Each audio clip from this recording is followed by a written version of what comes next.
Jeg hedder Vilma, jeg er 14 år gammel, og jeg arbejder her på Strandhøjen Friplejehjem her i Nyborg.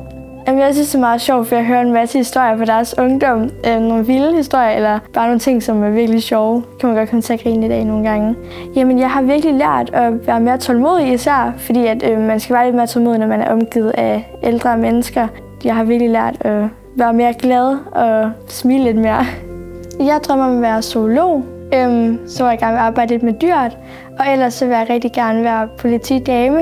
Det jeg har lært her på friplejehjemmet, kan jeg tage med videre som politikvinde. Det er, at jeg har fået et bedre forhold til mennesker. Der er jo nogle mennesker, som ruder sig i noget møg, og så kan jeg måske tage situationen lidt mere med ro og kunne tale bedre med dem. Mit råd til andre, som ligesom ser et fritidsjob, det er 100% at vælge noget, som de rigtig gerne vil, og ikke bare noget, som handler om pengene, hvor man ligesom glæder sig til at komme på arbejde.